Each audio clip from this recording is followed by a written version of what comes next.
línea, antes se decía Alberto, la línea de 500, En la línea la de línea de 500. 500 se decía, ahora es en el celular. Buenos días, Pancho, saludándote. Buenos días, ¿Cómo Eduardo. te va? Mucho Qué gusto gusto. de escucharte. Oye, ayer lo tuvimos a Heinz Meller Freire, tu querido y buen amigo nuestro, conversando de algunos temas importantes. Yo quisiera que tú hoy hagas un comentario respecto al momento político que está viviendo el Ecuador, la Asamblea por su lado, por otro lado el Ejecutivo y la gente en el medio de este rollo que decía Meller ayer que se podría quizás resolver con diálogo, o ya no hay posibilidad, Pancho Huerta, de resolverlo con diálogo. No, siempre hay posibilidad para el diálogo, aún durante la guerra. Se la suspende, se declara una tregua y se entra a negociar. Claro que eso no tiene ningún sentido frente a lo que vemos en Ucrania. Persiste la destrucción de ese país por parte de Rusia y va a haber luego juicios por crímenes de lesa humanidad. También tiene la posibilidad la guerra de que se la juzgue si rompen ciertos elementos vitales del comportamiento. Yo recuerdo que fue Sucre, nada menos que Sucre, que por pedido de Bolívar hace un tratado de regularización de la guerra que sirve para el derecho internacional actual. Hay reglas del juego también, incluso durante la guerra. Masacrar poblaciones indefensas, disparar sobre hospitales, es criminal. Pero bueno, este es otro tema. Pancho, Sí.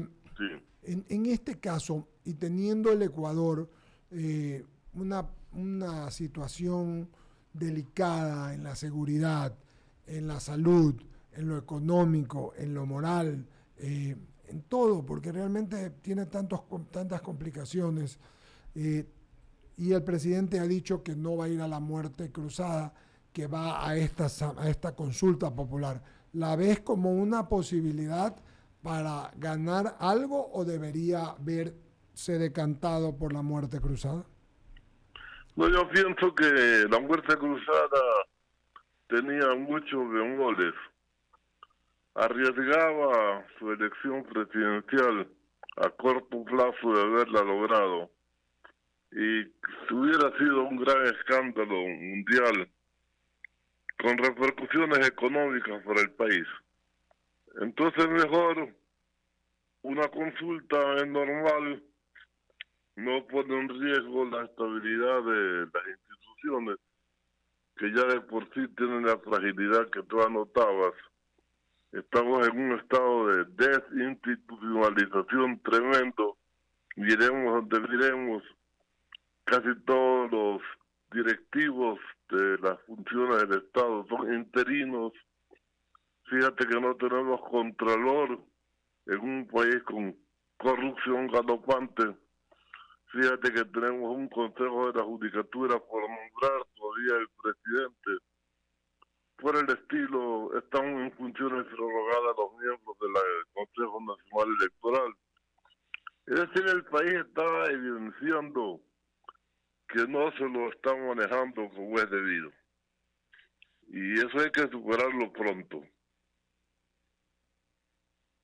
Velázquez sigue con el doctor Francisco Huerta Montalvo. Gracias, doctor. Hay varios constitucionalistas que tienen algunos criterios al respecto y justamente se habla de que la consulta popular no puede ir como la ley Troll, es decir, varias leyes en una sola consulta, porque la Corte Constitucional no daría el paso a favor. ¿Usted está de acuerdo con ese criterio o cree que sí se puede hacer algo distinto? Bueno, aquí hemos hecho de todo. Hemos hecho leyes troles y hemos dicho que no se puede porque es una ley trole. Generalmente se consulta sobre el mismo tema. El genérico sería reforma constitucional. ¿Qué nomás y con qué profundidad se quiere reformar? Dependerá para que la Corte Constitucional diga sí o no. En este caso tenemos algunas cosas ya aprobadas por el pueblo. La desaparición del Consejo de Participación Ciudadana y Control Social hemos recogido las firmas y las hemos presentado a la Asamblea, que deberá darle trámite algún día. Allí se planteaba bicameralidad y robustecimiento de la Fiscalía, aparte de la desaparición de este Consejo. Por otro lado, hay algunas reformas potenciales planteadas en preguntas que hicieron desde Santo Domingo de los Colorados o de los Táchilas ahora. Habrá que ver dónde quiere incidir el gobierno para preguntarle, ¿está usted de acuerdo o no en qué?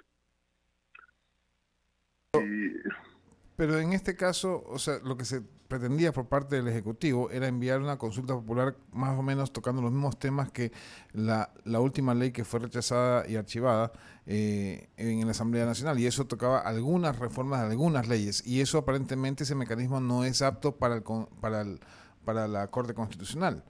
Por eso le decía si usted estaba de acuerdo con eso, o realmente le diría al presidente que vaya de uno en uno, o sea, ley por ley.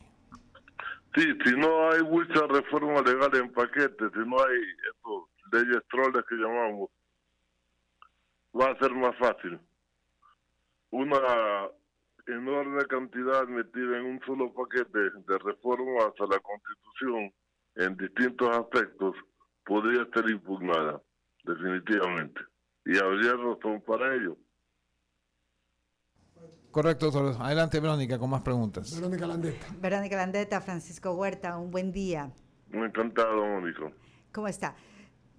Ayer justo que hablamos con el doctor Heinz Meller, él decía que la política antes tenía una cualidad, que a pesar de las diferencias ideológicas partidistas, podían conversar. Hoy la verdad eso se ha vuelto bastante difícil, pues ya no dialogan, no conversan, y las negociaciones y los acuerdos y los consensos hacen que se vea el ejercicio, por ejemplo, particularmente de la Asamblea, muy entrampado y muy estancado. ¿Cuál es su análisis en ese sentido? ¿Cuál es definitivamente el ambiente político que se ve en torno a lo que es la actuación de la Asamblea versus la función del Ejecutivo? Desgraciadamente había que entrar en una consideración muy dura, pero mucha gente está viendo la política como botín, repito, y entonces la negociación que lesiona los intereses de ese botín anhelado es imposible, porque va a haber cerrada oposición a perderse el manejo de tal o cual cosa que signifique ingresos rápidos. Yo creo que para que el país tenga claridad sobre las cosas, hay que esperar con un poquito de paciencia si es que el Contralor Polit quiere actuar como testigo protegido. Y para tener menos sanciones, comienza a soltar la lengua y va a evidenciar que tenemos razón los que decíamos que el régimen de Correa fue un régimen corrupto de asalto a los fondos públicos, sin sanción porque tenían las complicidades de las autoridades de control. Pero esa autoridad de control ha sido detenida en Estados Unidos por sospecha de lavado en función del caso de Brecht, adquisición de propiedades inmobiliarias al contado de altos precios, y etcétera, etcétera. Hay varias acusaciones para el excontralor. Yo pensaba que siendo el ciudadano norteamericano iba a estar protegido en los Estados Unidos. Pero si no se evidencia que lo que se pruebe sobre el Contralor hace ver a la República que algunos tienen dudas todavía, el atrocinio cometido, entonces ya no lo evidencia nada. Yo creo que va a ser un duro golpe el correísmo, todo lo que pueda decir el Contralor, aparte de lo que ya se sabe, ¿no? Muchas gracias. Clarísimo, Pancho. Queda muy claro, Verónica. Directo y al grano, sí, señor. Te mandamos un abrazo, Pancho. Seguiremos conversando. Gracias. Saludos. El doctor Francisco Huerta Montalvo, exdiputado, ex alcalde de la ciudad de Guayaquil, ex ministro de Salud, candidato presidencial, Ministro diplomático de nuestro gobierno, país. me parece que también fue, ¿no? Una época con Gustavo Noboa, me parece que al principio, de salud también, ¿no? Pero siempre tengo esa duda con Ramiro, a ver si lo vemos en el internet, Josué.